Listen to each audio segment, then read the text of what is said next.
21 साल की नौकरी, 25 तबादले, लेकिन ना ईमानदारी बदली और ना ही काम करने का तरीका। महाराष्ट्र से इस वक्त अगर किसी आईएएस अधिकारी की सबसे ज्यादा चर्चा हो रही है तो वो है तुकाराम मुंडे की।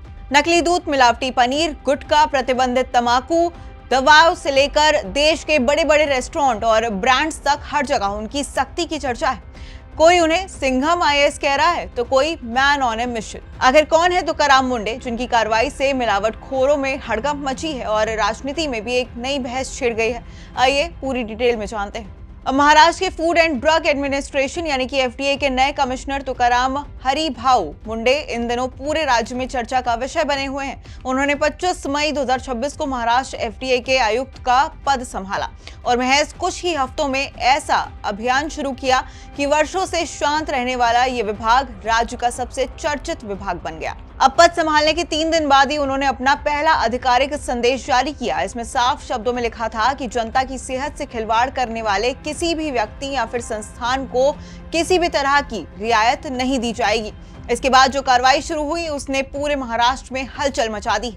सिर्फ कुछ ही हफ्तों में एफडीए ने 1131 से ज्यादा निरीक्षण किए, यानी कि औसतन हर दिन 20 से ज्यादा छापे मारी। इस दौरान करीब 49 करोड़ 57 लाख रुपए का संदिग्ध खाद्य सामान जो है वो जब्त किया गया है। इसमें से 1,60,000 लीटर कथित मिलावटी दूध भी शामिल था। कई जगह नकली पनीर, मिलावटी खाद्य तेल और साथ ही असुरक्षित खाद्य पदार्थ बनाने वाली इकाइयों पर भी कार्रवाई हुई है। यही नहीं, 56 रेस्टोरेंट्स के लाइसेंस निलंबित भी कर दिए गए हैं। कार्रवाई की जद में मुंबई के मशहूर और दशकों पुराने प्रतिष्ठान भी आए हैं। 73 साल पुराना के रुस्तम, 100 साल से ज्यादा पुराना नूर मोहम्मदी, शालीमार, राहुल अकेरकर का फ्लिंट और वारसा और साथ ही 110 साल पुराना पारसी डेयरी फार्म जैसे बड़े नामों पर भी कार्रवाई हुई है।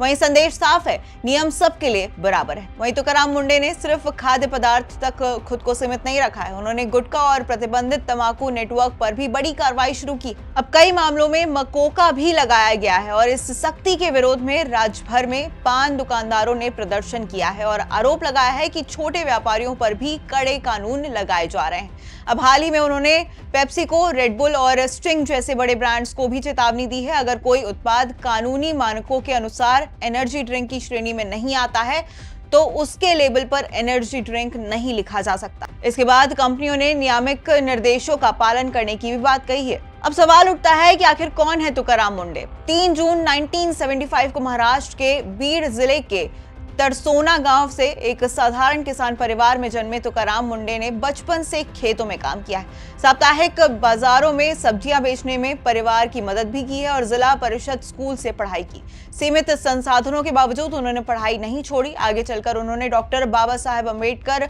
मराठवाड़ा विश्वविद्यालय औरंगाबाद से इतिहास में बीए और साथ ही पॉलिटिकल साइंस में एमए किया है। इसके बाद उन्होंने यूपीएससी परीक्षा पास की और 2005 बैच के महाराष्ट्र कैडर के आईएएस अधिकारी बने। उनके पिता एक साधारण किसान थे और मुंडे अक्सर कहते थे कि ईमानदारी और मेहनत का संस्कार उन्हें अपने पिता से ही मिला है।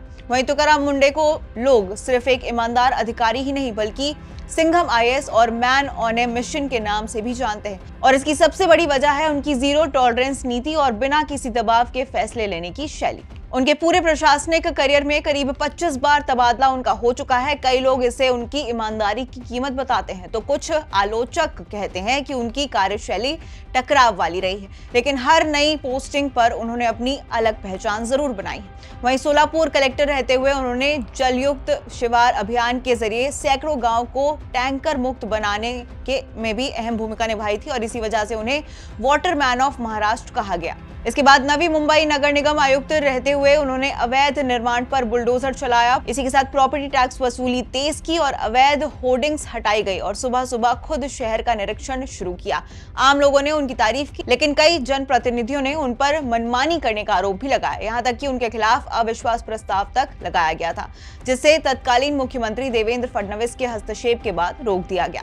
वहीं 2022 में स्वास्थ्य आयुक्त बनने के बाद उन्होंने सरकारी अस्पतालों में अचानक निरीक्षण शुरू किए, डॉक्टर की बायोमेट्रिक उपस्थिति लागू करवाई और निजी प्रैक्टिस के आरोप पर कार्रवाई की। लेकिन कुछ ही हफ्तों बाद उनका तबादला कर दिया गया। उस समय कई नागरिकों ने उन्हें पद पर बनाए रखने के लिए हस्तक्षेप किया था, लेकिन वो नहीं हो पाया। वहीं एफडीए में भी उन्होंने सिर्फ कार्रवाई नहीं बल्कि पूरे विभाग का काम करने का तरीका बदल दिया। पहले जहां ये विभाग लगभग चर्चा से बाहर रहता था, वहीं अब रोजाना प्रेस नोट, फोटोज और वीडियोस जारी किए जा रहे हैं। अधिकारियों को मीडिया से खुलकर बात करने के निर्देश दिए गए हैं। वहीं शिकायतों के निपटारे के लिए विशेष व्यवस्था भी बनाई गई है। पहले जहां पूरे साल में करीब 15,000 खाद्य नमूनों की जांच होती थी, वहीं इस साल सिर्फ 1 से 15 जुलाई के बीच ही करीब 8,700 सैंपल जांच के लिए भेजे गए।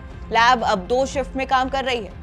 खेत में काम करने वाला एक किसान का बेटा जिला परिषद स्कूल से पढ़ाई, यूपीएससी तक का सफर, 25 तबादलों के बाद भी वही सख्ती और वही ईमानदारी।